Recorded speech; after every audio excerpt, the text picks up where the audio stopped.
What's going on, guys? Welcome to my channel. My name is Curtis, and today we're out here in the Escondida Mountains. I hope you guys can hear me because it is super windy out here on top of this mountain right now, but I am just enjoying the sunset. It is beautiful right now. I don't know if you guys can tell, but I'm just doing a single day trip up here while I'm hanging out with my dad for New Year's. His cabin is actually somewhere down there, but we're on this big mountain, and I hope you guys can hear me because it is really windy. But look at this beautiful sunset right now. It is looking gorgeous. Can't believe it. I have a little bit of snow right there, but that's about it. I got some snow on this mountain right here, a little bit on that one right there, but right now we're just hanging out, enjoying the sunset. I'll catch up with you guys in a second once I defrost my fingers and get things around. It's a little too windy to chill outside, so I'm gonna pop up the Starlink, and then I'll talk to you guys in the camper once I get everything dialed and everything all good. I'll talk to you guys up in the camper. Come check out the camper. Camper is looking dang good. We got everything all set up right now. And I'm gonna pop up the Starlink, and we're gonna hop up in the camper. And I'll talk to you guys then when I get there. Because right now it's like way too windy. It's way too windy. The freaking door almost slammed on my ass when I was getting some shit out of the truck. And it's a little chilly, I would have to say. A little chilly up here, but it is beautiful. We got the moon right here. Alright guys, so my normal camera died, so I'm gonna have to be using the iPhone for a little bit. So I have to hop in the camper because the iPhone doesn't do very good with the wind noise. But right now I'm just hanging out, watching the sunset through the window, which is pretty dang cool, I don't have to say. Just hanging out right now in the back of the GFC, eating some can't even read this, edamame beans. So right now, in the GFC, super nice to be away from all the wind going on. I do hear the zippers flapping a little bit, but that's totally fine. I could totally sleep through that. And like I said, I did not bring a diesel heater because I got a new diesel heater for Christmas, but I need the 4 or 3.5 inch hose, which is super weird. It's the H calorie one. It's like pretty nice one in the suitcase and everything. But my dad lent me the good old buddy heater, and we don't have any green bottles of propane, so I'm gonna have to use one of these yellow ones. And I have my carbon monoxide detector right up there, so if it's getting into dangerous levels, I will turn it off. But it's gonna be 35 degrees tonight, which is not too cold. I have a sleeping bag and 2 blankets and a pillow, so I should be totally fine. But first time using the buddy heater, we're gonna see how it actually does. I'm a little nervous, but right now I'm just hanging out in the new improved camper with my nice new bench and everything, and it's pretty nice, I don't have to say. My ears kind of hurt from the wind and the cold, but hanging out, kind of dialing everything in for the new setup. But honestly, I'm digging it. I'm gonna go get my pillow because it's still in the truck, and I'm trying to get comfortable right now, so I'm gonna go do that real quick. All right, everybody, we're gonna make my bed in the GFC. This freaking HEST Dually 50 mattress is pretty nice. I will send you back into the past to give you a little rundown of the HEST Dually 50 platform install. Boom. What's up, guys? It's Curtis from the past, time traveler Kurt over here, and I'm gonna show you guys like the comparison between the GFC V2 stock OEM mattress and the HEST Dually 50 platform. So come check this out. This is insane to me. This is a very good demonstration right here. Like, this is the GFC's soft piece right there, and then the hard foam right here, and then it comes to the transformer floor that I need to put into this mattress here. But you can already tell, like, the HEST Dually 50 is already like the same size as this whole combination here. And they also do have their like soft cushion at the top and then their harder one at the bottom. So let me get this all swapped in. I'm gonna send you back into the future to talk to future Kurt about the HEST Dually 50. Oh, hey guys, we're downstairs now, hanging out in the bottom of the camper. I'm gonna try to get the buddy heater going right now, and we'll see if my carbon monoxide detector tells me that I'm gonna die or not. I really hope not, but we're gonna try it out. I hope you guys like this week's video. It's a little different out, I have to say. It's more of a personal me and you hanging out camping, and it's just too cold or windy to do anything outside right now, and it's dark out. But in the morning, I'm excited to show you those trails. That trail was a little sketchy coming up here, I would have to say. A lot of burnt trees, a lot of knockdown trees. There's a little bypass. I had to go around a tree. And I'm excited to show you guys that tomorrow when I wake up and make coffee. And then I crashed the drone on the way up here too, so that's cool. But I will show you guys that tomorrow. And I'm just gonna enjoy the nice heater right now, and maybe work on last week's video for you guys. But just hanging out right now. Alright guys, a little update here. The Mr. Buddy heater died. I don't have enough propane to get me by through the night, so right now I'm editing a video for last week's video, and I'm gonna hop up in the tent before I get too cold. My feet are a little chilly, and you know, this worked for a little bit, but it wasn't really full at all. So I'll see you guys in the morning when I'm making coffee, and I'll let you know how the mattress goes and how good I slept. It is really windy, so I might fall asleep with headphones in. I'm not sure, but I'm editing some videos, and then I'll see you guys in the morning when I'm making coffee.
Good morning, everybody. I slept pretty nice on the mattress. The mattress is pretty nice, but it was really windy up here, and my fingers are freezing right now. Like I said, the buddy heater died last night in the middle of the night, and well, not even before I went to bed. So I kind of just had to make it work. But yeah, my fingers are freezing right now, so I'm just gonna sit here and warm my fingers up with this nice cup of coffee I have here. Drink it, close the tent up, and hit the trails because it's a little frosty outside, so it's gonna be interesting hitting these trails on the way back down to the mountain. It's actually pretty dang like steep. I don't know if you guys can tell. Look at this right here. Oh, it's so I gotta go all the way down that mountain, and it's pretty dang steep, I would have to say. That's my view outside of the back window here. It's a lot of dead down trees that you kind of have to dodge. But like I said, my fingers are freezing right now. I'm just trying to warm them up before I got to pack everything up and then head back in town. So right now it's about 30. I don't know if you guys can tell, but 35 degrees outside. Yeah, so pretty dang cold. Humidity 73 for my breathing all night in here, but yeah, 35 degrees. My fingers are freezing. But I'll catch you guys when I'm packing up the tent because I need to bring my fingers back to life.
All right, everybody, we just got down the mountain. We are pretty much up on top of this mountain range right here, and I did freeze last night. The Mr. Buddy heater ran out of propane in the middle of the night, and I'm actually late. I'm supposed to be meeting my dad, and I'm sorry, Dad. I slept in a little bit longer because the wind was insane last night. The wind was so crazy.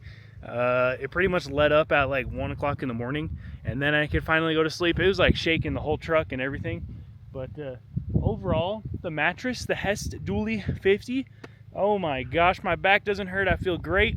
I even slept in. I never do that, and it was a fun little camp. It is cold. I need to fix my cold problems. I'm always freezing. It's always my toes.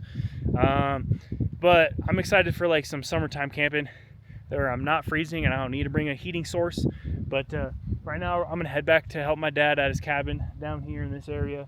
But overall, it was a beautiful camp trip. I tested out the new build setup. The new build setup, I absolutely love it. Super nice.